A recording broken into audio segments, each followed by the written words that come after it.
Hey everybody, welcome back to another Jackson Jet Setting cruise video. Today I'm detailing what you need to know before sailing on the Carnival Valor, which is sailing out of New Orleans on Mexico sailings right now. She's been sailing since the year 2004, so she's a seasoned lady and has a wild heroes theme that you'll see noted throughout the ship. So let's go through some of my tips and tricks for sailing on the Valor, but before we do, if you like this video, give it a like, leave us a comment, and feel free to subscribe to the channel. It really helps us out. Carnival has over 24 ships sailing all over the world, but the Valor is sort of the hometown ship of New Orleans. For my sailing, I stayed the night before in the French Quarter at the Waldorf Astoria. You can see a link to that video in the show notes below, but there are plenty of pre-cruise options in New Orleans. I also flew into New Orleans' brand new airline terminal. It is absolutely beautiful. But the best part about this port is that it is walking distance from the French Quarter, and even air-conditioned for part of it due to it being attached to a mall on the banks of the Mississippi River. And yes, your voyage will start on the river and not an ocean. You'll actually not reach international waters until well after dark. I was curious when the casino would open, but because of the laws in Louisiana, the casino was open shortly after we departed.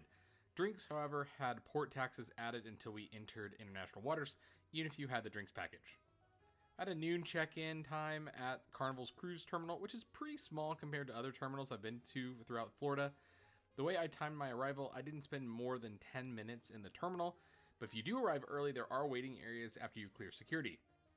On this cruise, I was still the red status in Carnival's VIFP loyalty program, which doesn't get me any special treatment in the terminal. It actually only gets me a large bottle of water when I get on board. But the special treatment in the terminal starts at platinum status and above. While I think Carnival's website and app aren't all that great before you cruise, I think compared to the competition, I do think the app works really great on board. So you don't need an internet package to use it, but it has all your daily activities. You can make purchases on there, reservations, all of that good jazz. But if you do decide to buy an internet package, book it early and pair it with an excursion purchase, and you can save 10% on the internet portion of the purchase. In terms of checked luggage, when you get to port, make sure that you're bringing any cruise-approved electronics on board. Surge-protected power bars are a big no-no. Anything that heats up like irons and clothes steamers, heating pads, humidifiers.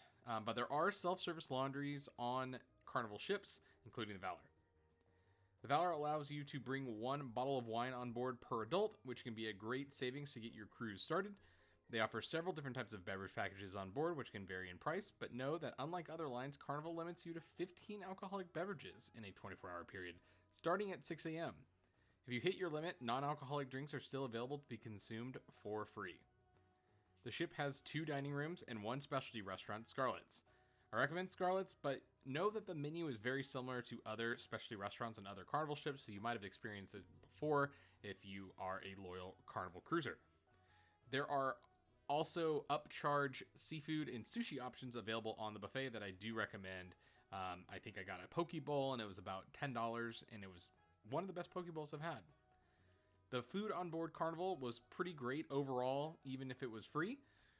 Guy's Burger Joint is absolutely fantastic and acts as the pool food location along with Blue Iguana, the ship's Mexican restaurant. Both of these are included in your cruise fare, so eat up. Carnival does a great job about entertainment on board. Their cruise directors are very high energy, and I seem to see them more often than other lines' cruise directors. There's a free water slide for the kiddos. There's 2 pools, one of which is adults only in the Serenity section aft on the top decks. And of course, there is a spa. Carnival Valor will sail to Cozumel on pretty much every itinerary, and sometimes will mix in Costa Maya, Mexico. Cozumel is the most visited cruise port in the Caribbean, and has some of the most beautiful water anywhere. Plenty to do on the island, and the ship will offer excursions to the mainland to places like Xcaret, which is well worth the trip. Costa Maya isn't too far geographically from Cozumel and has great scuba diving, but is more manufactured and hard to get a local experience in my opinion. On my last visit, I did check out the water park on shore, which I felt was very high quality, if a little expensive. For cabin selection, I recommend getting a higher floor and a balcony if you're a first-time cruiser. For me, I sailed in a balcony cabin, and I would not hesitate to book it again. There was plenty of room for 2 cruisers, and I'm barely in my room on most cruises anyway, so I was just happy to be on board. I recommend bringing an adapter for European plugs to add a little extra charging station for devices, which I'd recommend on any cruise ship. But there were USBs next to the bed, which I did appreciate. So those are my tips for sailing on the Carnival Valor. What tips do you have? Let us know in the comments, and happy sailing.